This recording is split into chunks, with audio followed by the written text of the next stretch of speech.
درخواست گزار ہوں سرمایہ ملت جعفریہ، خطیب اہل بیت، خطیب خوش بیاں، داعی اتحاد البین المسلمین قبلہ شرافت حسین بھٹ صاحب سے کہ ورون کے فروز ممبر ہوں اور فضائل مصعب محمد و آل محمد بیان فرمائیں۔ اختتامی مجلس پیش بیز الجنہ برآمد ہوگی، تاریخی زنجیر زنی ہوگی اور ماتمی جلوس مقرر راستوں سے ہوتا ہوا واپس امام بارگاہ حیدریہ میں اختتام پذیر ہوگا۔ برائے تاجیل ظہور امام زمانہ بلند تر صلوات۔ عبادت میں اضافہ فرما لیں، درود سارے صاحبان بلند آواز سے تلاوت فرمائیں۔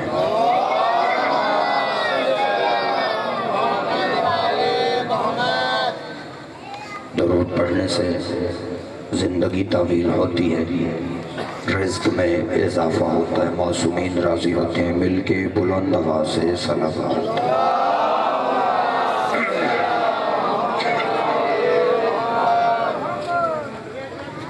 اعوذ باللہ من الشیطان الرجیم، بسم اللہ الرحمن الرحیم۔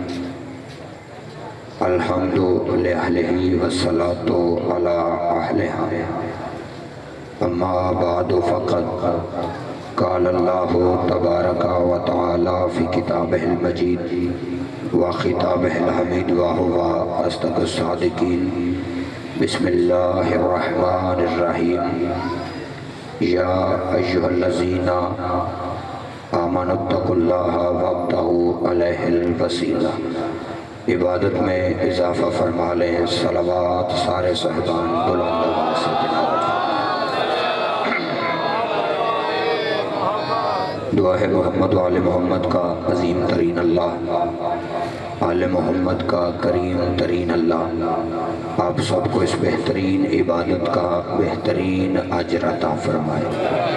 آپ جتنے مومنین و مومنات جتنے قدم چل کے حسین بادشاہ کی صف عذاب پہ تشریف لائے ہیں، میرا اللہ آپ سب کو قدم قدم پہ ثواب عظیم نصیب فرمائے۔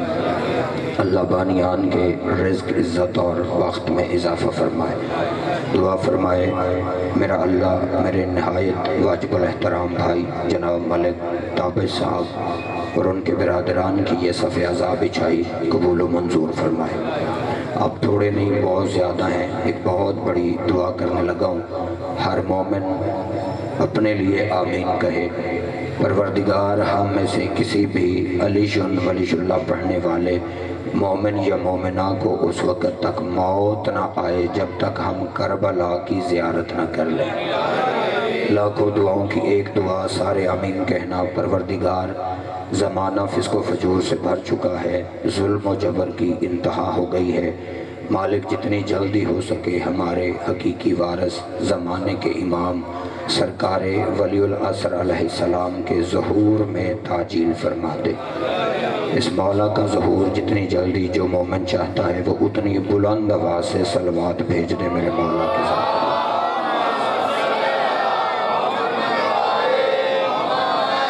اجازت ہے سرکار میں مجلس پاک کی تلاوت فرماؤں۔ دوستان گرامی، اس مقدس محفل میں میری پہلی حاضری ہے۔ میں آغاز گفتگو میں اس بات کی وضاحت کر دینا چاہتا ہوں کہ میرے مذہب میں کسی بھی بندے کی دل آزاری کرنے کا حکم نہیں ہے۔ نہ میرا مذہب گنجائش دیتا ہے اور نہ ہی میرے ذہن میں کسی کے لیے کوئی رنجش ہے۔ میں جتنی دیر بھی آپ کے سامنے آپ کو زحمت سماعت دوں گا، میری کوشش ہوگی کہ کسی کی دل آزاری نہ ہو۔ اور دوسری بات یہ ہے کہ میں اس مجلس میں پہلی دفعہ آیا ہوں اور اس بات کا بوجھ میرے ذہن پہ نہیں کہ آپ کا مزاج کیسا ہوگا۔ شیعہ سنی بھائیوں، بوجھ اس لیے نہیں، مجھے پتہ ہے کہ جب ہم سب کا امام ایک ہے تو پھر مزاج بھی ایک ہی ہوگا۔ آپ جیئیں سرکار، سلامت رہیں، مولا زندگی دراز فرمائے۔ یہ جو بندے پریشان مجھے دکھائی دے رہے ہو نا، پریشان ہو کے نہ بیٹھنا، میں ذہنوں پہ بوجھ بننے والا مولوی ہے ہی نہیں۔ جب تک آپ نے سوزی بن کے میرا ساتھ دینا میں نے آپ کے سامنے پڑھنا ہے۔ جہاں مجھے ایک مومن کے چہرے سے بھی نظر آ گیا نا کہ اب مومن تھک گئے، وہاں پہ میں نے مجلس تمام کر دینی۔ متوجہ ہے میں پہلی سطر کو دوستان گرامی، اللہ کائنات میں ہر انسان کو دنیا میں بعد میں بھیجتا ہے اور اس کی ہدایت کا انتظام پہلے کرتا ہے۔ بھئی ان کی آواز کو مکس کرے نا، اس سپیکر کی اور آ رہی ہے، اس کی آواز بلندتر صلوات صلی اللہ محمد علیہ۔ پریشان تو نہیں ہو رہے اب یہاں پہ ٹھیک ہے بھائی، اب نہ ہے۔ اللہ کائنات میں ہر انسان کو دنیا میں بعد میں بھیجتا ہے اور اس کی ہدایت کا انتظام پہلے کرتا ہے۔ یہی سبب ہے کہ اس نے آدم کو پہلے بھیجا اور قابیل کو بعد میں بنایا، کیونکہ پہلا گمراہ ہے قابیل اور پہلا ہادی ہے آدم۔ تائید فرمائیں گے آپ میری آواز تھوڑی سی بڑھا دیں۔ پہلا ہادی ہے آدم اور پہلا گمراہ ہے قابیل۔ اللہ ہادی کو پہلے بھیجتا ہے، گمراہ کو بعد میں بھیجتا ہے۔ لیکن شیعہ سنی بھائیوں، قرآن کہتا ہے کہ جب اللہ نے حضرت آدم علیہ السلام جیسے ہادی کو پڑھانے کے لیے زمین پر بھیجا نا، تو اس وقت کلاس بڑی مختصر تھی۔ میں نے بات وہاں سے شروع کیا جہاں سے انسانیت کا آغاز ہو رہا تھا۔ متوجہ رہنا، ادھر ادھر دیکھیں گے تو میری بات کی سمجھ نہیں آئے گی، میں آگے بڑھ جاؤں گا۔ یہی چند جملے ہیں، آپ نے توجہ کی تو یہی مجلس جنت سے زیادہ خوبصورت نظر آئے گی، کیونکہ ذکر جو جنت کے شہزادے کا ہے۔ آئے آئے اور قبلہ آپ نے اگر میری بات کا حق بنے داد دینے کا تو بولنا ہے، وگرنہ رہتی داد مجھے نہیں چاہیے۔ میں بندوں کی منت کر کے داد لیتا ہی نہیں۔ منت میں مجمع کی اس لیے نہیں کرتا کہ منت کر کے داد وہ لیتا ہے جو کسی کمی کا ذکر کر رہا ہو۔ میں تو اس ہستی کا ذکر کرنے جا رہا ہوں جو جنت کا سردار ہے۔ جدھر میں ماتمی بیٹھے ہو آپ میری تائید فرمانا۔ اللہ ہادی کو پہلے بھیجتا ہے، گمراہ کو بعد میں بناتا ہے۔ یہی سبب ہے کہ اس نے آدم کو پہلے بھیجا، قابیل کو بعد میں بنایا، آخری آدمی تک متوجہ۔ لیکن قرآن کہتا ہے جب حضرت آدم علیہ السلام جیسا ہادی پڑھانے کے لیے زمین پہ آیا نا، ادھر سے زمین پہ آیا، تو اس وقت کلاس بڑی تھوڑی تھی، کلاس بڑی مختصر تھی۔ بلکہ یوں کیوں نہ کہوں، پوری کلاس میں ساہیوال والوں صرف اور صرف 2 سٹوڈنٹ تھے۔ پوری کلاس میں صرف اور صرف 2 طالب علم تھے، کیونکہ آبادی تو تھی کوئی نہیں، صرف 2 طالب علم تھے، اور ان دونوں میں بھی ایک لائق تھا، دوسرا نالائق تھا۔ اللہ کرے ہر بندے تک میری اپیل پہنچ جائے، میں پہلا نتیجہ پڑھنے لگا ہوں۔ ان دونوں میں بھی ایک لائق تھا، دوسرا نالائق تھا۔ جو بچے سکول جاتے تائید فرمانا، ایک لائق تھا، دوسرا نالائق تھا۔ چلو اگر کوئی استاد بیٹھے ہوئے ہیں اتنے بڑے مجمع میں تو وہ میری تائید فرمائیں گے کہ بلا کلاس میں سارے طالب علم ایک جیسے نہیں ہوتے، بلکہ ان میں کچھ لائق ہوتے ہیں، کچھ نالائق ہوتے ہیں۔ لیکن دوستان گرامی، اگر کوئی بچہ نالائق نکل آئے نا تو اس میں استاد کا قصور نہیں ہوتا۔ بولو جیسے مولانا زبان عطا فرمائی، اگر کوئی بچہ نالائق نکل آئے تو اس میں استاد کا قصور نہیں ہوتا، کیونکہ استاد کا تو کام ہوتا ہے صرف پڑھانا۔ آگے یہ ہر بچے پہ ڈیپینڈ کرتا ہے کہ وہ اپنے استاد کو کتنا فالو کرتا ہے۔ اب نتیجہ سننا، یہی سبب ہے ان دونوں میں بھی، حابیل اور قابیل میں بھی ایک لائق تھا، دوسرا نالائق تھا۔ قرآن کہتا ہے ایک دن دونوں میں خلافت پہ جھگڑا ہو گیا۔ ایک کہتا تھا آدم کے بعد میں ہوں، دوسرا کہتا تھا آدم کے بعد میں ہوں۔ بڑا کہتا تھا کہ میں عمر میں بڑا ہوں، اور چھوٹا سمجھاتا تھا حیا کر، شیطان بھی عمر میں ابا جی سے بڑا تھا۔ اللہ کرے ہر بندہ میری بات کو سمجھ جائے۔ آپ جی سرکار سلامت رہے، مالک ان ہاتھوں پر رحمت نازل کرو۔ بہت شکریہ سرکار۔ میں نے پہلے کہا دل و زاری میں نے کسی کی کرنی ہے، اور ویسے بھی مجھے وہ مجلس پڑھنے کا زیادہ لطف آتا ہے جہاں اہل تشیع سے زیادہ اہل اسلام ہو۔ ویسے بھی حق بنتے ہیں، ضروری نہیں کہ امام حسین سے محبت کرنے کے لیے بندہ شیعہ ہو.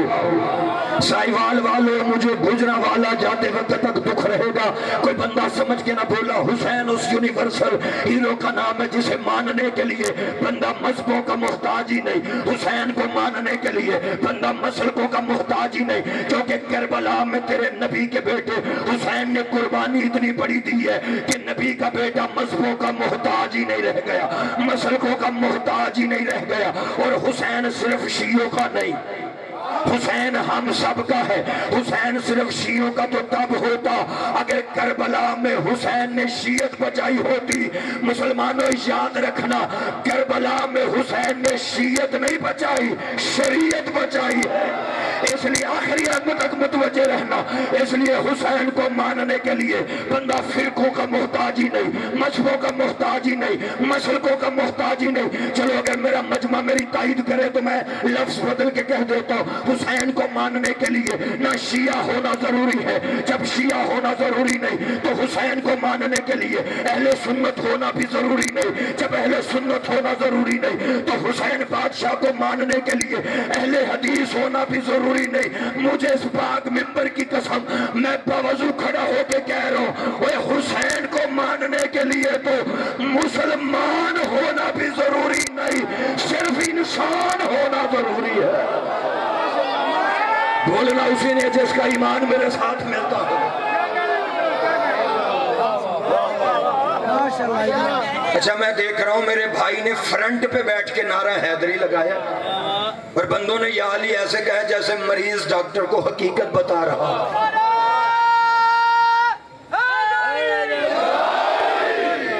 یاد رکھنا اپنے پیر کا نام آہستہ وہ لیتا ہے جس کے پیر نے اسے کسی میدان میں شرمندہ کروایا ہو. ہائے ہائے ہائے.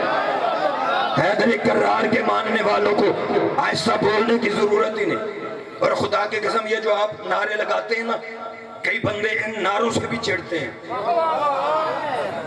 اب لفظ چڑھنا پتہ نہیں سائی وال میں سمجھ آئے گا کہ نہیں.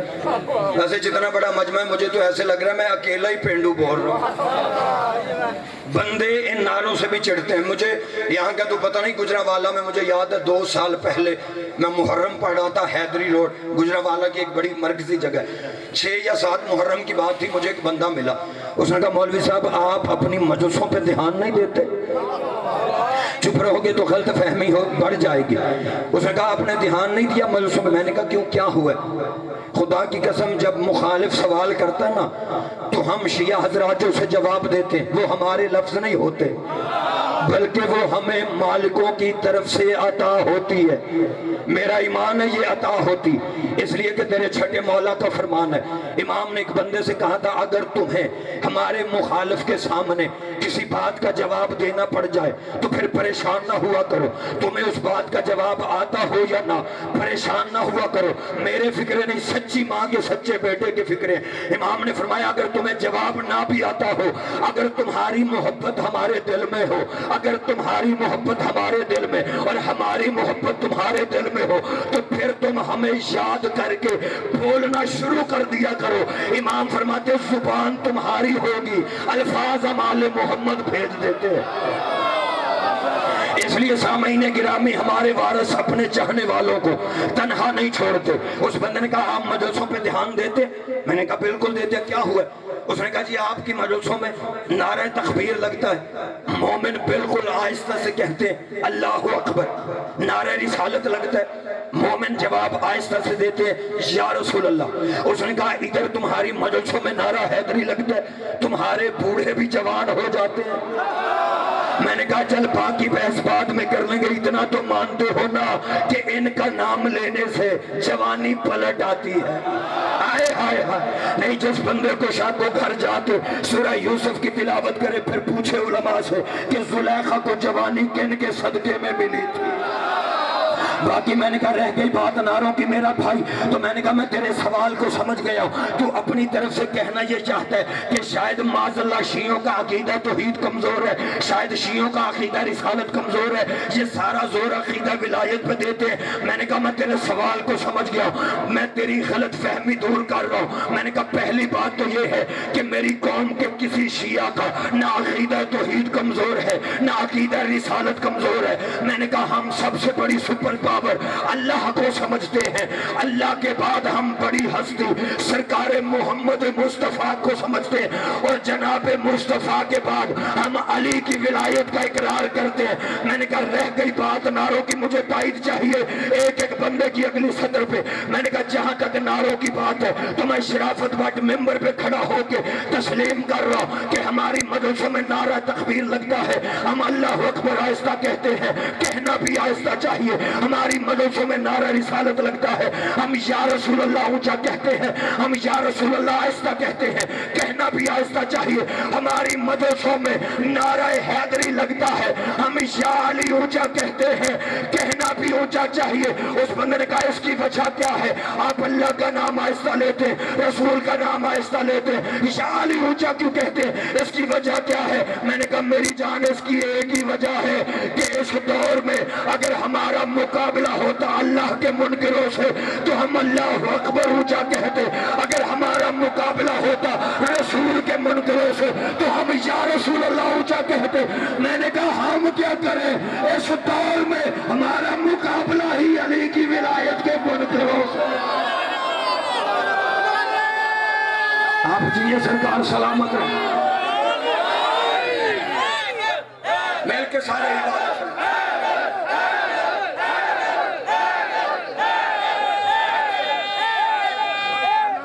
جی بہت شکریہ سرکار۔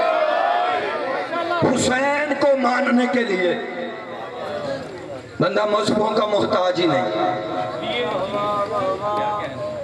بلکہ انسان میں غیرت کا ہونا ضروری ہے۔ چلو جتنے سمجھ گئے اتنے ٹھیک ہے۔ آج بندے کہتے ہیں جی حسین کی مجلسوں میں نہ جاؤ، حسین کے ماتمی جلوسوں میں نہ جاؤ، کیونکہ جلوس میں جانے سے مجلس سننے سے نکاح ٹوٹ جاتا ہے۔ تیرے بھی کیا کہنے، شراب پینے سے نکاح نہیں ٹوٹتا، جوا کھیلنے سے نکاح نہیں ٹوٹتا، اور جس حسین نے تجھے نکاح کی تمیز سکھائی ہے اسی کے ذکر سے نکاح ٹوٹ جاتا ہے۔ یار حد ہو گئی ہے خدا را، یہ تمہارے نبی کے بیٹے کا ذکر ہے اور کائنات میں واحد ہستی حسین ہے۔ آج جب تم اپنے گھروں میں جاتے ہو، اپنے گھر کی مستورات کو دیکھتے ہو، تمہاری آنکھ میں فرق ہوتا ہے کہ یہ ماں ہے، یہ بہن ہے، یہ بیٹی ہے۔ اگر یہ لحاظ تیری آنکھ میں ہے نا تو شکریہ ادا کیا کر حسین کا۔ نہ یار جتنے حسینی بیٹھے مجھے تائید چاہیے، اور مجھے خوشی ہوتی ہے جن مجلسوں میں اہل سنت بھائی تشریف لاتے ہیں۔ بھائی حق بھی تو بنتا ہے نا کہ اپنے اپنے طریقے سے محسن انسانیت کو یاد کیا جائے۔ خدا کی قسم میں آپ کو اہل سنت بھائیوں کے ایک پیر کا جملہ سنانے لگا۔ جب سے میں نے وہ جملہ پڑھا مجھے خود نشہ ہو گیا اس جملے کا، اور میں جب بھی ممبر پہ پڑھتا ہوں مجھے خود لطف آتا ہے اس جملے کا۔ آپ پتہ نہیں کس حد تک لطف لیں گے یا نہیں لیں گے۔ میں شیعہ عقیدہ نہیں، اہل سنت عقیدہ پڑھنے لگا۔ جاؤ جا کے علماء سے پوچھو، ہمارے اہل سنت بھائیوں کے ایک بہت بڑے پیر ہیں نصیر الدین گولڑا شریف والے۔ اگر کوئی اہل اسلام بھائی بیٹھا تو میری تائید فرمائے، میں اپنے اہل سنت بھائیوں کے لیے پڑھ رہا ہوں۔ یہ نصیر الدین گولڑا شریف والوں نے کہا تھا حب شبیر نہیں تو عبادت ہے حرام۔ بولو ماتمی جتنے ہلکے کے ماتمیوں میری تائید کرو، یہ کہنے والا شیعہ تو نہیں ہے، یہ کہنے والا علی جن ولی اللہ نہیں پڑھتا، بلکہ اہل اسلام بھائیوں کا بڑا پیر ہے نصیر الدین گولڑا شریف والے۔ یہ انہوں نے کہا تھا حب شبیر نہیں تو عبادت ہے حرام۔ نہیں شاید پچھلے بھائیوں تک میری اپیل نہیں پہنچ رہی۔ آپ جی سرکار سلامت، میں تھوڑی وضاحت کر دیتا ہوں اس جملے کا مطلب کیا ہے۔ حب شبیر نہیں تو عبادت ہے حرام، اس کی ٹرانسلیشن کیا ہے، ترجمہ کیا ہے؟ میں سیدھے لفظوں میں ترجمہ پڑھنے لگا۔ اس کا ترجمہ یہ ہے، نصیر الدین گولڑا شریف والے فرما رہے ہیں کہ جس عبادت میں حسین کی محبت نہ ہو وہ باطل ہو جاتی ہے۔ پھر مسلمانوں گھر جا کے سوچنا، حسین کی محبت کے بنا عبادت باطل ہو جاتی ہے، تو جس عبادت میں علی کی محبت نہ ہو۔ اہل سنت بھائیوں کے پیر کہہ رہے ہیں حب شبیر نہیں تو عبادت ہے حرام۔ اس کا مطلب ہے جس کے دل میں حسین کی محبت نہیں اس کی عبادت نہیں۔ چلو جو بندہ ابھی تک میرے ساتھ نہیں بولا میں اگلی تائید آپ سے کروانے لگا. بسم اللہ بھائی. آپ جی مجھے بول کر بتاؤ جتنا بڑا مجمع میرے سامنے بیٹھے ہوئے یا کھڑے ہوئے, مجھے بول کر جواب دو, مرغی حلال ہے یا حرام ہے؟ سارے بولو, مرغی حلال ہے یا حرام ہے؟ میں برائلر کی بات کر رہا ہوں, وہ بھی حلال ہے جی. پریشان نہ ہو, آپ ٹھیک کہہ رہے ہیں, میں نے کوئی فتویٰ لگانا ہے کہ بلا آپ سارے بتاؤ برائلر مرغی حلال ہے یا حرام ہے؟ حلال ہے جی. اس بات پہ آپ نے پکے رہنا ہے. آپ نے کہا مرغی حلال ہے. اب میرا اگلا سوال ہے آخری بندے تک, آپ نے کہا مرغی حلال ہے. میرا سوال ہے اگر مرغی کی گردن پہ تکبیر نہ پڑھی جائے تو حرام ہے؟ ابھی آپ کہہ رہے تھے حلال ہے. ہو سکتا ہے کوئی بزرگ اٹھ کے کہہ دے مولوی صاحب کیسی باتیں کر رہے ہیں, بے شک مرغی حلال ہے لیکن تکبیر شرط ہے. تکبیر شرط ہے, اگر مرغی کی گردن پہ بھی اللہ کے نام کی تکبیر نہ پڑھی جائے تو وہ حلال مرغی بھی حرام ہو جاتی ہے. پھر مسلمانوں آج کے بعد مذہب بے شک اپنے رکھو, مسلک اپنے رکھو, عقیدہ اپنا رکھو, تم جنہیں مانتے ہو انہیں ہی مانتے رہو. میں نہیں کہتا کہ حسین سے محبت کرنے کے لیے تم شیعہ بن جاؤ, لیکن اپنے اپنے گھروں میں چھا کے ضمیر کی عدالت میں کیس دائر کر کے غیرت کے جج سے فیصلہ لینا. اور جس طرح تکبیر کے بنا حلال مرغی حرام ہو جاتی ہے, اسی طرح ان 14 کی محبت کے بنا حلال عبادت بھی حرام ہو جاتی ہے. جو بول سکتا ہے وہ بول کے میری تائید فرما. خیرات اسے ملتی ہے جس کا ہاتھ اٹھتا ہے. سلامت رہے سرکار آپ جی. جس طرح تکبیر کے بنا حلال مرغی حرام ہو جاتی ہے, اسی طرح ان 14 کی محبت کے بنا حلال عبادت حرام. سمجھ حسین کا مقام کیا ہے. بڑا کہتا میں امام حسین کی شان ہی پڑھنا چاہتا ہوں کیونکہ حسین بادشاہ کے چہلم کے دن ہے اور بعد میں شبیہ ذوالجناح نے بھی آنا, آپ نے شبیہ ذوالجناح کی زیارت بھی کرنی. اس لیے ایک بڑا اہم موضوع آپ کے سامنے میں نے شروع کی ہے. ایک منزل تک لے کے جانا چاہتا ہوں, اس منزل تک پہنچ گیا تو اگلے سال تک آپ کو اپنے اس بیٹے کی بات نہیں بھولے گی. بڑا کہتا تھا کہ میں عمر میں بڑا, میں ایج میں بڑا. کوئی بندہ غلط فہمی کا شکار نہ ہو جائے. میں اس لفظ کا ضامن ہوں جو میں ممبر پہ پڑھ رہا ہوں, اس کا نہیں جو بندے سمجھ رہے ہیں. بھئی مجبوری ہے ہماری, ہمیں بائی پاس سے گزرنا پڑتا ہے. قبلہ اردو زبان کا ایک بڑا مشہور محاورہ ہے, اور وہ محاورہ یہ ہے کہ بزرگی ہمیشہ عقل سے ہوتی ہے, عمر سے نہیں ہوتی. جو بزرگ بیٹھو میں بزرگوں والی ہی بزرگی کہہ رہا ہوں. عقل دانائی, یہ جو بزرگی ہوتی ہے نا, یہ عقل عمر سے نہیں ہوتی. کئی بچے بڑے سمجھدار ہوتے ہیں, کئی بوڑھے بڑے ضدی ہوتے ہیں. چلو جو سمجھ جائے ساہیوال میں مہمان ہوں آپ کا, میں ایک ایک بندے کی زیارت کر کے فکرہ کہنا چاہتا ہوں. بزرگی عقل سے ہوتی ہے, عمر سے نہیں. کئی بچے سمجھدار ہوتے ہیں, میں فکرہ آہستہ پڑھوں گا آپ اونچا بولیں گے, جسے سمجھ آ گئی وہ راست بستر پہ بھی مجھے دعا کرے گا.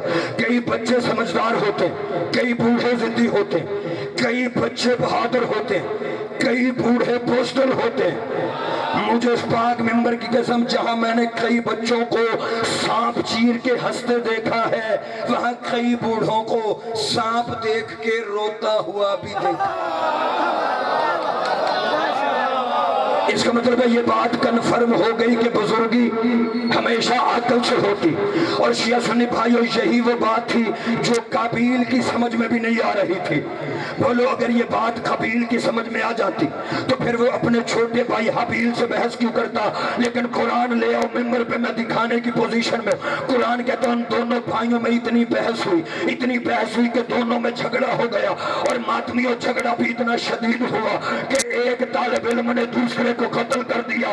جہاں سے بات میں نے شروع کی تھی، ایک طالب علم نے دوسرے کو قتل کر دیا، لیکن کتابیں کہتی ہیں جب استاد کو پتا چلا، استاد آیا شاگرد کی قبر پہ، آدم آیا بیٹے کی قبر پہ، اور بیٹے کی قبر پہ بیٹھ کے حضرت آدم نے صرف 2 کام کیے۔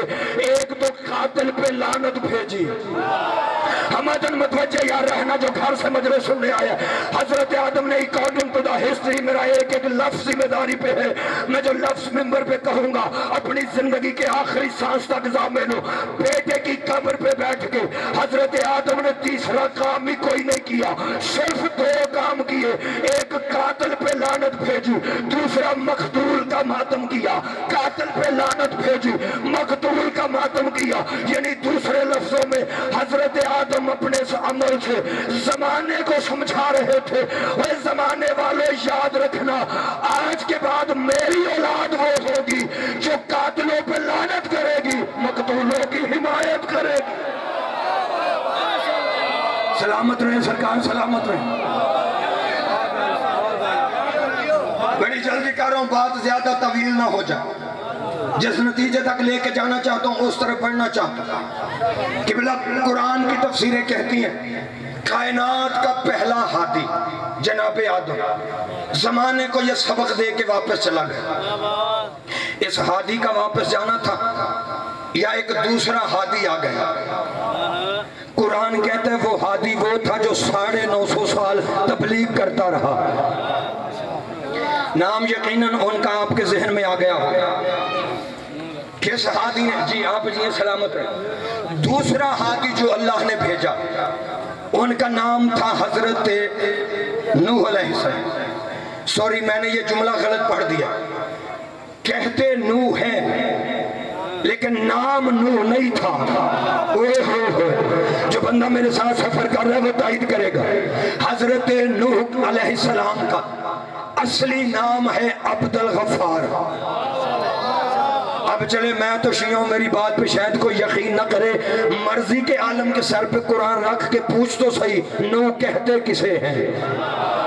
نہ یا زحمت فرمائے میرے ساتھ، نوح کہا کسے جاتا ہے جب نام تو عبد الغفار ہے؟ نوح نام کیسے پڑ گئے؟ قرآن کہتے ہیں نوح نام ایسے پڑا کہ اللہ کا نبی 950 سال تبلیغ کرتا رہا اور کافر دے کے پتھر مارتے رہے، اور نبی ان کے ظلم کے خلاف نوحے پڑھتا تھا۔ نہ یار چپ رہو گے غلط فہمی بڑھ جائے گی۔ اصلی نام تھا عبد الغفار۔ کافر پتھر مارتے تھے، نبی نوحے پڑھتا تھا، اور نوحے پڑھنے والے کو کہتے ہیں نوح۔ اتنے نوحے پڑھتا تھا اللہ کا پاک نبی کہ اللہ نے اپنے دوسرے ہادی کا نام ہی نوح رکھ دیا۔ لیکن قرآن کہتا ہے جب بھی نبی تبلیغ کرتا کافر پتھر مارتے، نبی نوحے پڑھتا کافر پتھر مارتے، نبی نوحے پڑھتا۔ مجلس کے بعد جنہوں نے حلقے میں ماتم کرنا ہے ان کے لیے سطر ہے، کافر پتھر مارتے، نبی نوحے پڑھتا۔ میں نہیں کہہ رہا، قرآن کی تفسیریں کہہ رہی ہے کافر پتھر مارتے، نبی نوحے پڑھتا۔ اور مسلمانوں پھر یہ جملہ کہنے کا مجھے حق ہے، یہ فیصلہ تو قرآن کی تفسیروں نے بھی کر دیا ہے کہ پتھر مارنا کافروں کی عادت ہے، نوحے پڑھنا نبیوں کی سنت ہے۔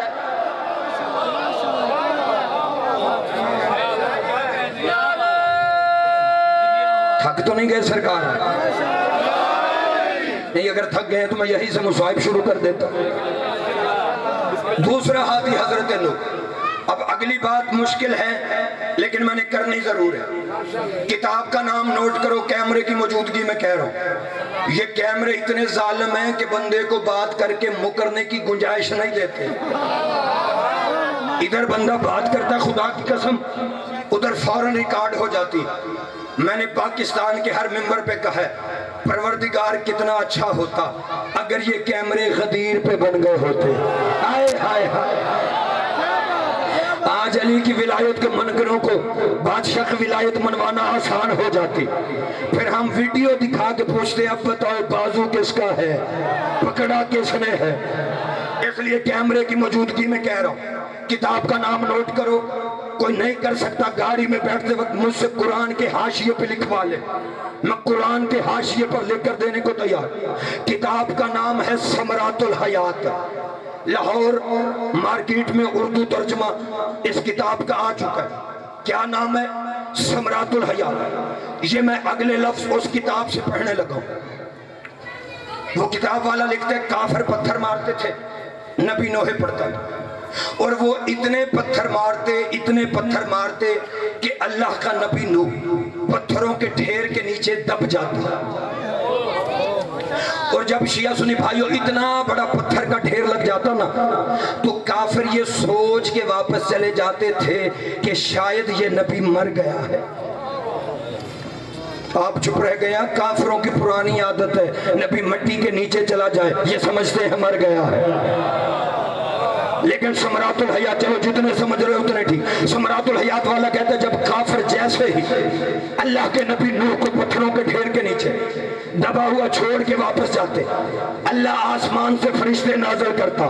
جو بندہ اب تک نہیں بولا اسے اوس کا واسطہ، وہ جسے مانتا ہے اپنے پیروں پہ قابو کر کے بیٹھے. میں جملہ پڑھنے لگا ہوں، خدا کی قسم اگلی سطر سے آپ کے دل سے دعا نہ نکلے پھر حسین بادشاہ کی زری چومنے کا فائدہ ہی کیا ہے. جملے ثمرات الحیات والا لکھتا ہے کہ اللہ کا نبی نوح ہوتا تھا پتھروں کے ڈھیر کے نیچے، کافر گھروں کو واپس چلے جاتے، اللہ آسمان سے فرشتے نازل کرتا، اللہ آسمان سے فرشتوں کی کتاریں بھیجتا. وہ فرشتے زمین پر آ کر حضرت نوح کے بدن سے پتھر ہٹاتے، اپنے کافوری پروں سے اللہ کے نبی کے بدن سے پتھر ہٹاتے. کتاب والا لکھتا ہے جب پتھر ہٹ جاتے تو اللہ کا نبی نوح، جملہ اسے سمجھ آئے گا جو مجھے دیکھے گا، اللہ کا نبی نوح پتھروں کے ڈھیر کے نیچے سے زخمی حالت میں کھڑا ہوتا. اگر کتاب کے لفظ نہ ہو میں مجرم بن جاؤں گا. کتاب ثمرات الحیات والا لکھتا ہے کہ جب اللہ کا نبی زخمی حالت میں کھڑا ہوتا تو فرشتے اپنے کافوری پر حضرت نوح کے زخموں پہ لگاتے. جہاں فرشتے کا پر لگتا وہیں سے نبی کے زخم ٹھیک ہو جاتے. جہاں فرشتے کا پر لگتا نوح نبی کے زخم ٹھیک ہو جاتے اور اللہ کا نبی نوح تندرست ہو کے گھر چلا جاتا. اب کوئی بولے یا نہ بولے اس کی اپنی مرضی، لیکن اتنا یاد رکھنا اور نبیوں کو زخم آئے تو انہیں شفا فرشتوں کے پروں سے ملتی ہے، اور اگر فرشتے کے پر پہ زخم آ جائے تو اسے شفا حسین کے چھونے سے ملتی. مولا تمہاری جوانیاں سلامت رکھے، یہ ہاتھ کبھی کسی کے محتاج نہ.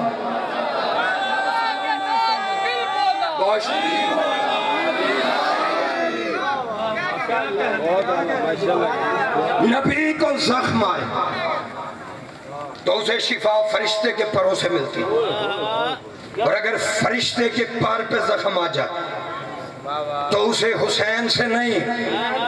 اوئے ہوئے پاک ممبر کی قسم میرا بادشاہ حسین تو پتہ نہیں شفاعت کی کس منزل پہ ہے. اس کے جھولے میں اتنی طاقت ہے کہ وہ مس ہونے والے کو شفا دے دیتا ہے. اور جو اس بات پہ یقین رکھتے وہ تو تائید فرمائے. اگلی بات کی بلا اس سے بھی حیرت انگیز ہے، جھولا بھی وہ جس میں حسین ابھی لیٹے بھی نہیں تھے. ہائے ہائے ہائے، میرا سلام اس بندے کو جو اس بات پہ بولا ہے. میں گھر تک راضی جاؤں گا اس بندے پر جس نے اس بات پہ مجھے دعا دی. خدا کی قسم ابھی حسین لیٹے نہیں تھے، صرف اس جھولے کی نسبت ہوئی تھی کہ یہ حسین کا جھولا ہے. جو مولا تمہاری زندگی دراز فرمائے، صرف نسبت ہوئی. جاؤ جا کے علماء سے پوچھو تو صحیح کہ کتنا پرانا مریض تھا فطرس. 6 لاکھ سال کا مریض تھا فطرس.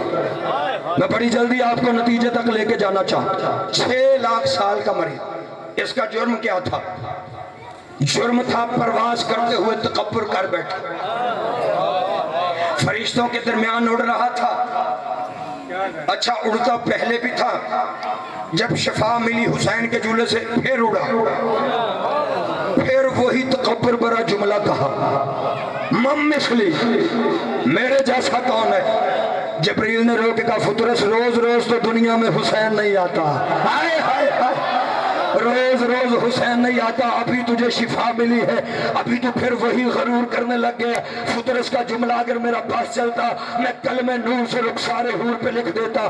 فطرس کہتا پہلے دعویٰ تھا دلیل نہیں تھی، اب دعویٰ بھی ہے دلیل بھی ہے، کیونکہ جسے حسین دے دے پھر واپس نہیں لیتا. بولنا اسی نے جس کا عقیدہ میرے ساتھ کیا۔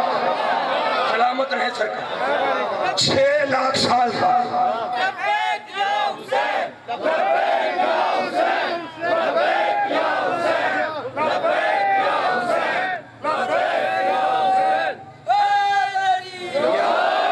آپ جی سرکار سلامت رہے۔ آپ کے کیا کہنے میرا بھائی، مجھے اگلوں سے پوچھنے دے، تھک تو نہیں گئے سر؟ جاگنے سرکار میں 2 جملے اور پڑھو۔ 6 لاکھ سال کا مریض فطرت، جرم یہ تھا پرواز کرتے ہوئے کہتا مم مثلی، میرے جیسا کون ہے؟ آواز قدرت آئی، تجھے شرم نہیں آتی؟ تو جبرائیل کے ہوتے ہوئے کہہ رہا ہے بھئی جبرائیل ملائکہ کا سردار ہے یا نہیں؟ یہ سردار کے ہوتے ہوئے دعویٰ کر رہا تھا۔ پتہ چلا جو سرداروں کے ہوتے بول پڑے وہ سزا کا مستحق ہوتا۔ آپ جی میرا بھائی سلامت رہے۔ سردار سامنے تھا اور یہ کہہ رہا تھا مم مثلی، میرے جیسا کون ہے؟ وہ جو سرداروں کو بھی اپنے جیسا سمجھے وہ بھی لعنتی ہو جاتا ہے۔ مم مثلی، میرے جیسا کون ہے؟ اللہ نے کہا تجھے شرم کرنی چاہیے تھی، تو جبریل کے ہوتے ہوئے کہہ رہے، تو میکائیل کے ہوتے ہوئے کہہ رہے۔ خدا کی قسم اللہ کو اس کا تکبر پسند ہی نہیں آیا۔ میرا بھائی آنکھیں کھول کے بات سنو یار میری۔ اچھا یہ میں معجزہ ساہیوال میں دیکھ رہا ہوں، بندے سو بھی رہے ہیں تو ماشاءاللہ بھی ماڑی چنگی، اور آسرا بھی کوئی نہیں، بندے پھر بھی مطمئن ہو کے سو رہے ہیں۔ انہیں پتہ ہے کہ جن کی مجلس میں بیٹھا ہوں انہیں ڈگن شگن کوئی نہیں ہے۔ اور سونا ہجرت کے بستر پہ عبادت ہے میری جان، سونا ہجرت کے بستر پہ عبادت ہے، مجلس میں جاگنا عبادت۔ اللہ نے کہا تجھے شرم کرنی چاہیے تھی، تو جبرائیل کے ہوتے ہوئے کہہ رہے مم مثلی، میرے جیسا کون؟ مولا کی قسم اللہ کو اس کا تکبر پسند ہی نہیں آئی۔ اللہ نے اس کے بالوں پر کاٹ کے بحر ظلمت میں پھینک دیا۔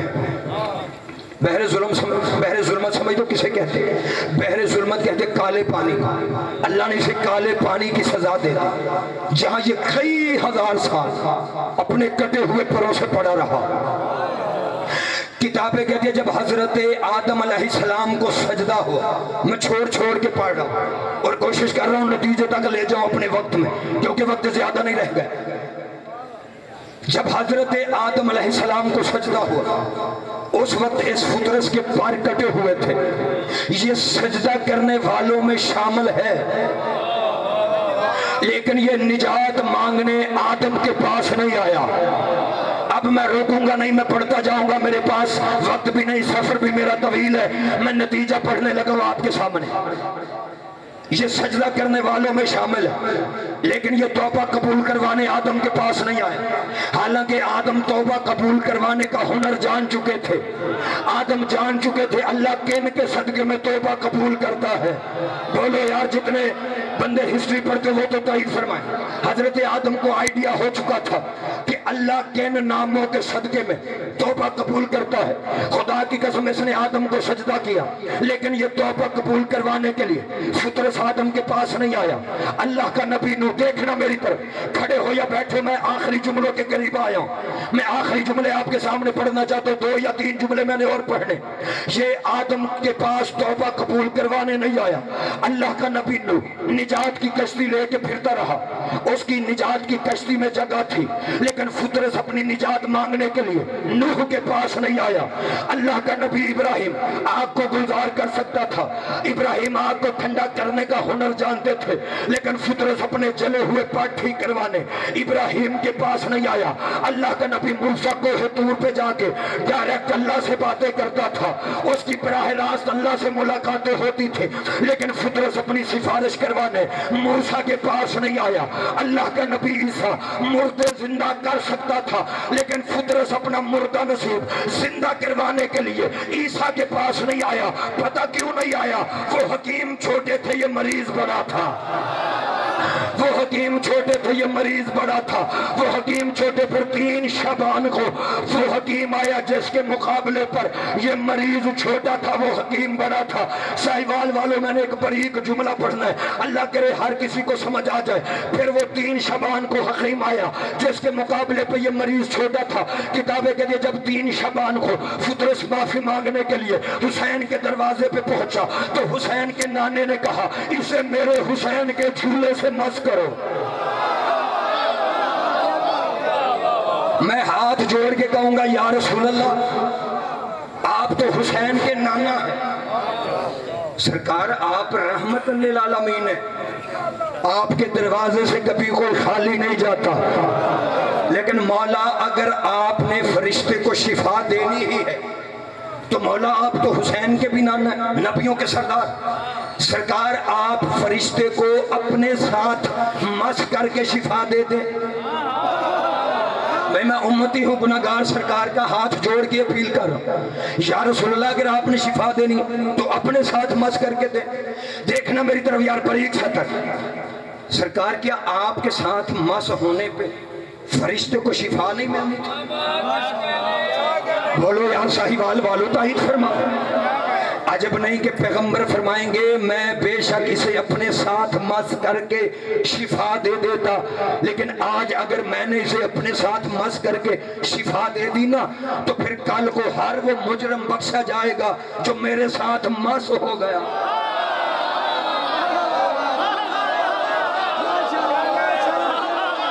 مرضی ہے نا سرکار جو اس جملے پہ بھی چپ ہو. میں تو سطریں بھی پڑھ رہا ہوں، چہرے بھی پڑھ رہا ہوں. مولا زندگی دراز فرمائے ان ماتمیوں کی.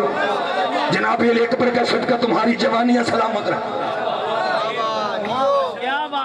چلے سرکار آپ نے اپنے ساتھ مس کر کے شفا نہیں دی تو کم از کم جھولے سے مس نہ کرے، خود حسین بادشاہ کے جسم سے مس کر دے.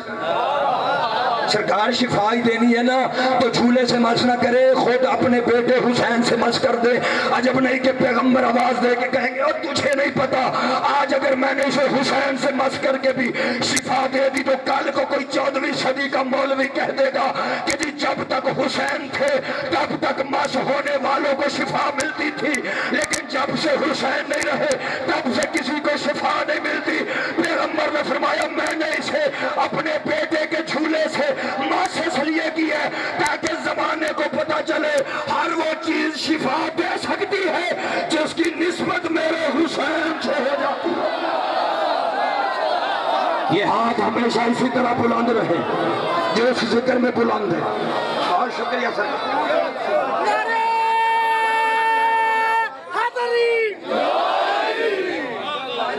بس 2 جملے اور سن لے سکتا.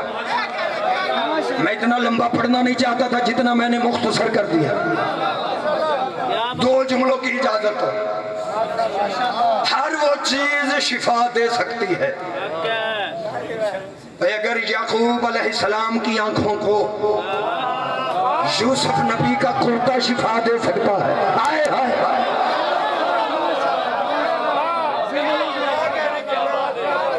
تو فخر یوسف غازی کا علم،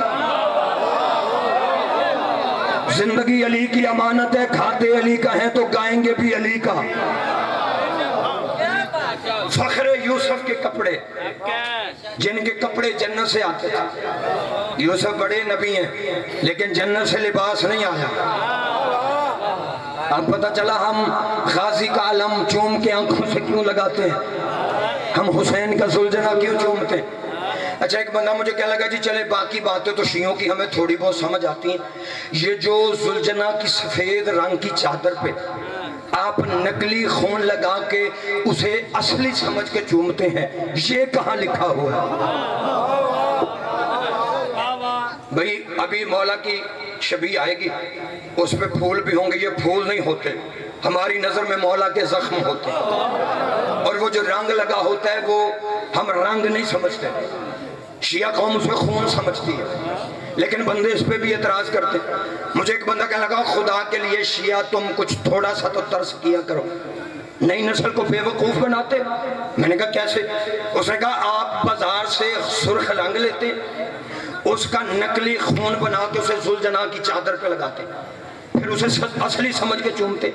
بھائی کیوں خدا کے لیے ترس کرو، کیوں نئی نسل کو بے وقوف بناتے ہو؟ کہاں لکھا ہوا ہے نقلی خون کو اصلی سمجھ کے چومنا؟ جب اس بندے نے مجھ سے سوال کیا، میں نے کہا بھائی میرے تلخی میں نہ آ، نقلی خون کو اصلی سمجھ کے چومنا یہ بھی قرآن میں لکھا ہوا ہے۔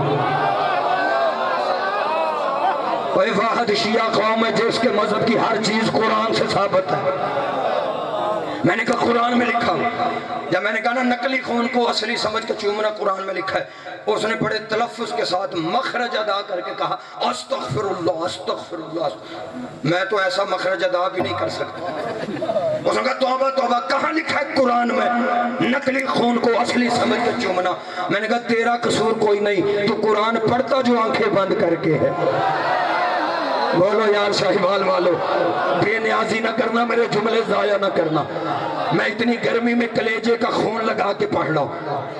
اور اگر قرآن کو آنکھیں بند کر کے پڑھنا ثواب ہے، سپیڈ پڑھنا ثواب ہے، پھر قرآن کو سمجھ کے پڑھنا بھی ثواب ہے۔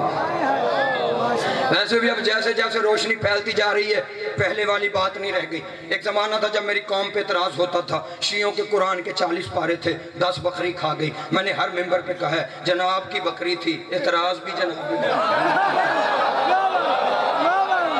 یار پہلے پتہ تو کرو کہ وہ گھر کن کا ہے، پریشان تو نہیں ہو رہے آپ سرکار؟ قرآن میں لکھا ہوا ہے نقلی خون کو اصلی سمجھ کے چومنا۔ کبھی قرآن آنکھیں کھول کے پڑھ۔ اس نے کہا کہاں لکھا ہوا؟ میں نے کہا تجھے قرآن دکھاؤ۔ اب بھی اگر کسی بندے کو شک کو قرآن ممبر پہ لے آؤ، کھولو سورہ یوسف۔ قرآن کہہ رہا ہے یوسف کے بھائیوں نے، جس پہ نیند کا غلبہ نہیں وہ تائید فرمائے گا۔ قرآن سے دلیل دینے لگا نقلی خون کو اصلی سمجھ کے چومنا۔ قرآن میں لکھا ہے حضرت یوسف علیہ السلام کے بھائیوں نے جناب یوسف کی جو قمیض جناب یعقوب کو لا کر دی تھی نا، شیعہ سنی بھائیوں، اس پہ لگا ہوا خون جناب یوسف کا اصلی خون نہیں تھا۔ اتنا بڑا مجمع میں کھڑے میں منہ ڈال کے بات نہیں کر رہا، مائک پہ کھڑے ہو کے کہہ رہا ہوں، میں ساری زندگی اس بندے کی غلامی بھی کروں گا، اپنی گاڑی کی چابی اس بندے کو انعام میں دے دوں گا گفٹ سمجھ کے، جو مجھے کسی کتاب سے دکھا دے کہ اس قمیض پہ یوسف کا خون تھا۔ جناب یوسف کا خون نہیں، تفسیریں کہتے ہیں یا وہ کسی جانور کا خون تھا یا پھر بازار کا لگا ہوا رنگ تھا، جو بھی تھا اصلی خون نہیں تھا۔ انہوں نے نقلی خون جناب یوسف کی قمیض پہ لگایا، جس کا مقدر جاگ رہا ہے۔ میں نے وعدہ کیا اگلے سال تک یہ بات نہیں بھولے گی۔ نقلی خون لگایا، آگے جناب یعقوب کے پاس آگے کہتے ہیں بابا تیرے یوسف کو بھیڑیا کھا گیا، اور بابا یہ تیرے یوسف کی قمیض ہے۔ اب قتل کرے گا وہ بندہ میرا جو اس بات پہ توجہ کر کے نہیں بولے گا۔ جب کہا نا یہ تیرے یوسف کی قمیض ہے، تیرے بیٹے کو بھیڑیا کھا گیا، قرآن کہتے ہیں آگے بھی کوئی عام بندہ نہیں تھا، آگے بھی اللہ کا نبی تھا۔ یعقوب علیہ السلام جیسے نبی تھے آگے۔ دیکھنا میری طرف جو کھڑے ہو یا بیٹھے ہو تمہارا نصیب، جملہ سمجھ آئے گا سال بھر یاد رہے۔ کہا یہ قمیض ہے یوسف کی، اللہ کے نبی نے بیٹے کی قمیض پکڑی۔ دیکھنا میری طرف، یوں حضرت یوسف کی قمیض کو کھولا اللہ کے نبی یعقوب علیہ السلام، اور کھول کے دونوں طرف سے حضرت یوسف کی شرٹ کو دیکھا، اور دیکھ کے ایک فکرہ تھا۔ جناب یعقوب فرماتے بڑا دشمن تھا میرے یوسف کا بھیڑیا۔ جیئے آپ جیئے سلامت رہے سرکار، میں راضی ہوں، میں گھر تک راضی جاؤں گا۔ قمیض دیکھی اللہ کے نبی نے اور فرمایا بڑا دشمن تھا میرے یوسف کا بھیڑیا، اور بڑا دوست تھا اس کی قمیض کا۔ آئے ہائے، وہ میرے یوسف کو کھا گیا اور قمیض کو پھاڑا ہی نہیں۔ آپ میرا مالک زندگی طرح یوسف کو کھا گیا، قمیض پھاڑی نہیں۔ اب چونکہ جھوٹے تھے اور جھوٹا غصے میں بھی جلدی آتا ہے۔ سلام اس بندے کو جو رات کے اس وقت میری تائید کرے۔ جھوٹے تھے فوراً غصے میں آگے کہنے لگے حد ہو گئی بابا، یہ بھی ہمارا قصور ہے، اگر بھیڑیے نے یوسف کی قمیض کو نہیں پھاڑا تو اس میں ہمارا قصور ہے، میں کائنات قربان کر دوں یوسف کے بابا کے فکرے پہ۔ جب کہا نا بابا یوسف کو کھا گیا، نہیں پھاڑا قمیض کو تو ہمارا قصور ہے۔ اللہ کے نبی نے دیکھ کے کہا اچھا چلو کوئی بات نہیں، تم نہیں مانتے تو نہ مانو، میرے ساتھ آؤ، میں ابھی بھیڑیوں سے پوچھ لیتا ہوں۔ ہائے ہائے ہائے، میں ابھی یہ حجت خدا کا اختیار ہوتا ہے، آؤ میرے ساتھ، میں بھیڑیوں سے پوچھ لیتا ہوں۔ اللہ کے نبی نے بیٹوں کو ساتھ لیا، ایک ٹیلے پہ پہنچے، اور ٹیلے پہ جا کے اللہ کے نبی نے آواز دی، او صحرا کے بھیڑیوں، مجھے اس پاک ممبر کی قسم، قبر حسین ہے میرے سامنے، میں ممبر نہیں حسین کی قبر سمجھ کے ہاتھ رکھ رہا ہوں۔ تفسیریں کہتی ہیں نبی نے بلایا، بھیڑیے وحشی تھے، بے غیرت نہیں تھے، نبی نے بلایا، بھیڑیے بھی آ گئے۔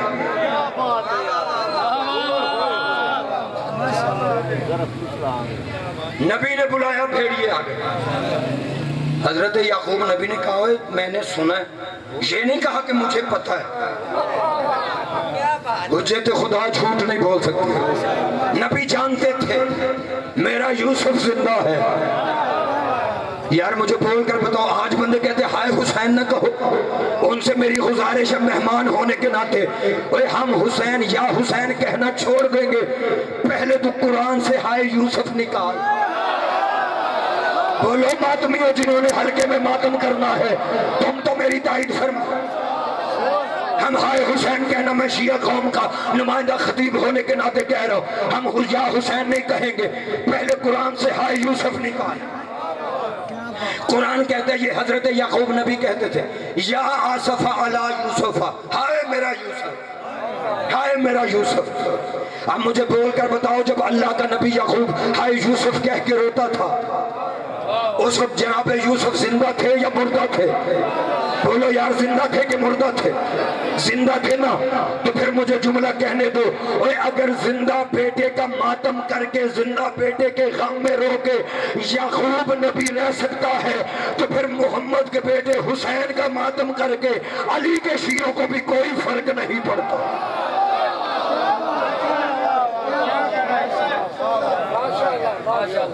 بالکل آخری فکر، میں نے سنا تم نے میرے بیٹے کو کھایا۔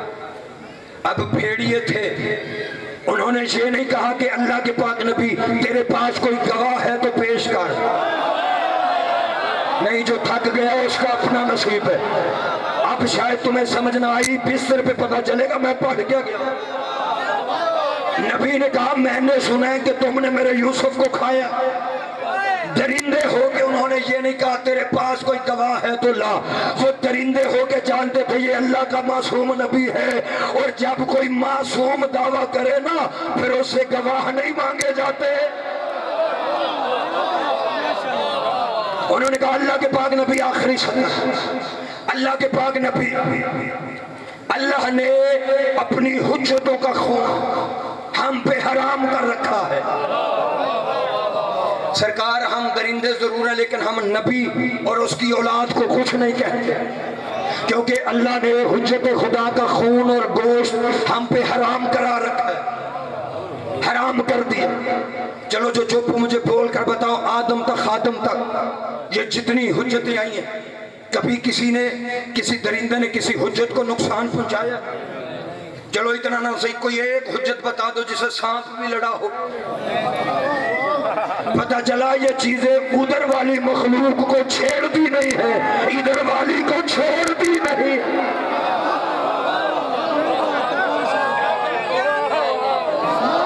لہذا جب حضرت یعقوب علیہ السلام کو کہا گیا تیرے بیٹے کو بھیڑیا کھا گیا، ساری زندگی یعقوب نبی جانتے تھے یہ خون یوسف کا نہیں، میرا بیٹا زندہ ہے، لیکن پھر بھی زندہ بیٹے کے غم میں نقلی خون والی قمیض چوم چوم کے اللہ کا نبی یعقوب روتا رہا۔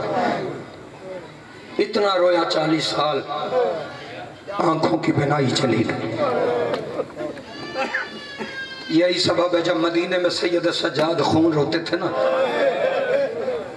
کسی بندے نے آگے کہا مولا نہ رویا کر خون، رو کے امام فرماتے تھے تو نے انصاف نہیں کیا، اور یعقوب کا ایک یوسف بچھڑا تھا، وہ اتنا رویا آنکھوں کی بنائی چلی گئی، رو کے امام فرماتے میرے سامنے تو میرے 18 یوسف مارے گئے۔ آباد رہو آباد رہو، اللہ تمہارا ہے کہنا قبول فرما لے۔ تو اتنا روئے گا جتنا شہزادی چاہے گی، پڑھنا میں نے سننا تو نے، جتنی تیری طبیعت برداشت کر سکی اتنا مصحف پڑھوں گا، کیونکہ تیرا کوئی لوہے کا جگر تو نہیں ہے کہ جو ساری شہادت حسین کی برداشت کر لے۔ مجلس کے بعد شبیر کی شبیریں آنا ہے۔ شہید عرفان حیدر آبادی صاحب کہا کرتے تھے کسی ذاکر کو جرت نہیں کرنی چاہیے کہ وہ غریب کی شہادت پڑھے۔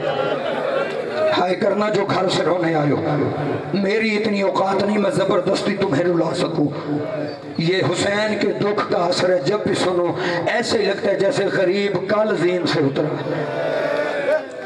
جو نہیں رو سکے مجھے بتاؤ، دوسرے دن کی تو قبلہ بندہ اخبار پڑھنا پسند نہیں کرتا۔ 1400 سال سے ہم غریب کا اترنا پڑ رہے ہیں، بندے ایسے ماتم کرتے ہیں جیسے غریب کل زین سے اترے۔ جملہ ایک میں نے پڑھنا ہے جو گھر سے رونے آیا ہے، ہو سکتا ہے مجھے مکمل شہادت پڑھنے کی ضرورت نہ پڑے۔ شہید علامہ عرفان حیدر آبادی صاحب ملتان والے، کراچی والے، وہ کہا کرتے تھے کسی ذاکر کو جرت نہیں کرنی چاہیے کہ وہ حسین کی شہادت پڑھے۔ وہ فرماتے تھے حسین کی شہادت صرف ایک ذاکر پڑھ سکتا ہے جو آج بھی پردے میں بیٹھ کے خون رو رہا۔ اشیاء سنیو، ایک ذاکر ہے میرا مولا مہدی جو حسین کی مکمل شہادت پڑھ سکتا ہے۔ مجھے بتاؤ زیارت آئے گی کدھر سے؟ پیچھے سے۔ میں اشارہ کروں گا تو مولا کی زیارت لانا، میں 2-3 فکرے پڑھ کے تمہیں خود بلاؤں گا تو زیارت لے آنا، لیکن مجھے 2-4 جملے پڑھنے دینا۔ صرف ایک ذاکر ہے میرا مولا جو آج بھی پردے میں بیٹھ کے خون رو رہا ہے۔ پھر رو کے عرفان حیدر آبادی کہا کرتے تھے اگر کوئی ذاکر حسین کی شہادت پڑھے بھی صحیح تو حسین کی شہادت وہ پڑھے جو پڑھنے کے بعد مر جائے۔ دیکھنا میری طرف جو گھر سے ماتمی آئے ہو، ادھر ادھر نہ دیکھنا، مصاحب کی منزل طویل ہے۔ جب کہا نہ پڑھے تو وہ پڑھے جو پڑھنے کے بعد مر جائے۔ پھر فرمایا اگر کوئی حسین کی شہادت سنے تو وہ مومن سنے جو سننے کے بعد مر جائے۔ قبلہ کا یہ جملہ کہنا تو کسی مومن نے قدموں پہ ہاتھ رکھے، رو کے کہا قبلہ ہم حسین کی شہادت پڑھے تو مر جائے، سنے تو مر جائے۔ اس بندے نے رو کے کہا مولا حوصلہ تھا حسین کی بہن زینب کا، جس نے سنا نہیں تھا تو حسین مارا گیا، بلکہ وہ 70 قدم پہ کھڑی ہو کے بال کھول کے سر پہ قرآن رکھ کے رو رو کے کہہ رہی تھی نہ مار، اور میری ماں نے چکیاں پیس کے پالا۔ اجرکم اللہ اجرکم اللہ۔ نہیں میرا خیال ہے میں جملہ سمجھا نہیں سکا، اگلی سطر پہ ہائے ضرور کرنا۔ وہ فرماتے تھے کسی ذاکر کو جرت نہیں کرنی چاہیے کہ وہ حسین کی شہادت پڑھے، اس لیے کسی کی جرت بھی نہیں کہ میں میرے مولا کی مکمل شہادت پڑھ دے۔ مجھے اس در سے جو خیرات ملی ہے صرف 2-3 جملے پڑھتا ہوں۔ علامہ حسین بخش جاڑا صاحب وہ فرمایا کرتے تھے شیعو دعا کیا کرو، رات کا ٹائم ہے، جو رونے کے لیے آئے حسین کی سکینہ تیری دعائیں قبول فرما لے۔ اس جملے پہ ہر دعا قبول ہو جائے گی، تیری دعا ضرور مانگنا، کیونکہ جب کوئی حسین کے غم میں روتا ہے نا پھر آمین سکینہ کہتی ہے۔ اور رات کے وقت غریب کو مٹی پہ بیٹھ کے رونے والوں، علامہ حسین بخش جھاڑا صاحب خدا ان کے درجات بلند فرما، وہ کہا کرتے تھے شیعو دعا کیا کرو پہلے تو کوئی کسی کو لوٹے نہ، ہائے کرنا تیرے مذہب میں پرسہ جائز ہے، پہلے تو کوئی کسی کو لوٹے نہ۔ پھر رو کے کہتے تھے دعا کیا کرو اگر کوئی کسی کو لوٹے تو وہ ڈاکو ہو فوجے نہ ہو۔ پتہ نہیں کس کے جملے کس کی سمجھ میں یہ جملے آئیں گے کس کی سمجھ میں نہیں آئیں گے۔ جب کہنا دعا کیا کرو پہلے تو کوئی لوٹے نہ، اگر کوئی لوٹے تو وہ ڈاکو ہو فوجے نہ ہو۔ بندوں نے پوچھا قبلہ فرق کیا ہے؟ ڈاکوؤں نے بھی لوٹنا ہوتا ہے، فوجوں نے بھی لوٹنا ہوتا ہے، پھر ڈاکو ہو فوجے کیوں نہ ہو؟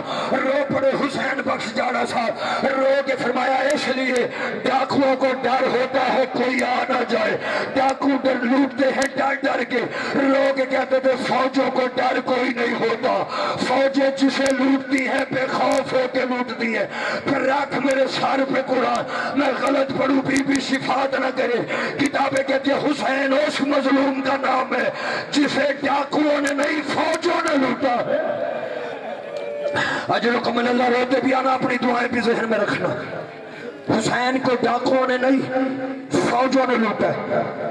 36 ملکوں کی فوج تھی جو غریب کو لوٹنے آئی ہوئی تھی۔ آخری فکروں کے قریب آپ کو لے آئے ہو، یہی سبب ہے جب حسین نے زین چھوڑ دی نا تو ان ظالموں نے میرے بادشاہ حسین کی لاش کو بھی نہیں چھوڑا تھا۔ ہائے کرنا جھولی پھیلا کے جملہ سننا، میں مجلس یہاں پہ بھی چھوڑ دوں تو مجلس میری مکمل ہے، کیونکہ ہر آنکھ وضو کر چکی ہے، ہر آنکھ نام ہو گئی ہے صرف عبادت میں اضافے کے لیے۔ 2 سطریں میں نے اور پڑھنی۔ جب غریب نے زین چھوڑ دی نا، ہر کوئی غریب کو لوٹنے آیا۔ راوی کہتا ہے کوئی غریب کی نالین لوٹ کر لے گیا۔ پتھر دل کا ضامن نہیں، جس دل میں قبر حسین اسے تفصیل کی ضرورت نہیں۔ کوئی میرے بادشاہ کی نالین لوٹ کر لے گیا، کوئی عبا لوٹ کر لے گیا، کوئی قبا لوٹ کر لے گیا، کوئی امامہ لوٹ کر لے گیا۔ راوی کہتا ہے ایک بغیرت نے قمیض میں ہاتھ ڈالا، غریب کی کٹی گردن سے آواز آئی حیا کر، میری لاش پہ میری بہن نے آنا۔ اور مولا تیری بہنوں کے نصیب نے ایک فرما دے، حیا کر میری لاش پہ میری بہنوں نے آنا ہے۔ اللہ لعنت کرے جمال ملعون پہ۔ سارے روتے ہوئے بے شمار کہہ دو، جمال پہ بے شمار لعنت، سارے بے شمار کہہ دو، کیونکہ یہ وہ بے غیرت ہے جس پہ تیرا چوتھا امام ہر نماز کے قنوت میں لعنت بھیجتا تھا۔ وقت میرا مکمل ہو گیا، یہ جملہ پڑھ کے صرف ایک سطر پڑھنی ہے، زیارت آ جائے گی۔ زیارت کو قریب لے آؤ، جب میں کہوں گا تو زیارت آ جائے گی۔ یہ جملہ سننا، اسی جملے پہ تیری عبادت ہو جائے گی۔ اللہ لعنت کرے جمال ملعون پہ۔ یہ وہ ملعون ہے جس پہ تیرا چوتھا امام ہر نماز کی ہر قنوت میں لعنت بھیج۔ میری طرف دیکھنا جس نے ماتم کرنا، چھوڑ دیا میں نے مصحف، ہر قنوت میں لعنت بھیجتے تھے۔ مجھ سے سوال کرو امام اس پہ لعنت کرتے کیوں تھے؟ اس کا جرم کیا تھا؟ او حسین کی عزادارو، اس کا جرم یہ تھا، یہ کربلا میں غریب کی انگوٹھی لوٹ کر لے گیا۔ نہیں میرا پڑھنا آسان ہے، تیرا سننا آسان ہے۔ راوی کہتا میں مر جاتا یہ لفظ نہ پڑھتا۔ راوی کہتا جب جمال ملعون لوٹنے کے لیے آیا نا، اس کی نظر حسین کی انگوٹھی پہ پڑی، اس نے میرے مولا کی انگلی سے انگوٹھی اتارنے کی کوشش کی، لیکن انگوٹھی نہیں اتری، کیونکہ حسین کی انگلی پہ زخم تھا، زخم والی جگہ موٹی ہو جاتی ہے۔ جب بار بار انگوٹھی اتارنے سے انگوٹھی نہیں نہ اتری، اللہ جانے کہاں سے یہ ظالم 2 پتھر ڈھونڈ کے لایا۔ اللہ کرے وہ بندہ شیعہ نہ ہو جو اس فکرے پہ ماتم نہ کر سکے، پتہ نہیں کہاں سے یہ بے غیرت 2 پتھر ڈھونڈ کے لایا۔ ایک پتھر پہ اس نے حسین کا ہاتھ رکھا، خنجر حسین کی انگلی پہ رکھ کے دوسرے پتھر سے کوئی ایسا وار کیا، انگوٹھی بھی لے گیا، انگلی بھی لے گیا، کوئی نہ تھا جو اس ظالم کو روکتا۔ ایک کالے برقع والی بی بی جس کے ماتھے پہ موت کی پٹی تھی، دونوں ہاتھ پسلیوں پہ رکھ کے اس کے پیچھے پیچھے دوڑتی، آواز آتی تھی او ظالم انگوٹھی لے جا، میرے لال کی انگلی واپس کر۔ اب آدھر مولا تیرا ماتم قبول کر لے۔ قبلہ اس جملے پہ زیارت لے آنا صرف آدھے منٹ کی زحمت ہے۔ کتابیں کہتے ہیں شام کے دربار میں ماتم کی تیاری کرنا، لیکن ایک جملہ پڑھنے دینا۔ میں اشارہ کر رہا ہوں زیارت لے آنا اس فکرے پہ۔ یزید نے شمر سے پوچھا تھا، بیٹھ کے جملہ سننا، خدا کے لیے میری محنت ضائع نہ کرنا، جس نے مولا کی شبیہ کی زیارت کرنی ہے وہ آخری جملہ سنے۔ میں غریب کی شہادت کا جملہ پڑھنے لگا ہوں، مکمل شہادت نہیں، صرف ایک جملہ۔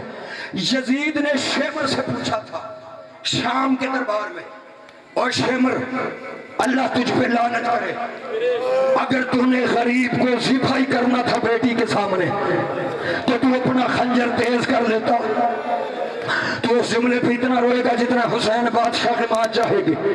ظالم دشمن سے پوچھ رہا تھا اور بغیرت نے حسین کو مارنا ہی تھا تو بیٹی کے سامنے مارنے سے پہلے خنجر تیز کر لیتا. شمر کہتا میرا خنجر کوند نہیں تھا بلکہ میں اسے ساری رات پتھر پہ رگڑ کے تیز کرتا رہا تھا کہ بلا اس جملے پہ زیارت آ جائے گی. جب کہنا میں تیز کرتا رہا تھا یزید ملعون پوچھتا اگر تیرا خنجر تیز تھا پھر مجھے بتا حسین کی گردن پہ 13 ضربے کیوں لگی؟ زیارت لے آؤ. جب کہنا 13 ضربے کیوں لگی؟ یہ ظالم دے کے کہتا میں کیا کرتا ادھر میں خنجر مارتا تھا کسی پردہ دار بی بی کے 2 ہاتھ میرے خنجر کے نیچے آ جاتے تھے. آواز آتی تھی نہ مار میری کمائی کو گرم ریت پہ اور نہ مار میں نے حسین کو چکیاں پیس کے پالا ہے اور میرا حسین رسول کے کانٹوں کا سوار اور دوش محمد کا سوار حسین میرا مارا گیا. مات میں حسین یہی زلجنا تھا. جب خیموں میں واپس آیا بہنوں نے پوچھا زلجنا ہمارے بھائی کو کہاں چھوڑ آئے؟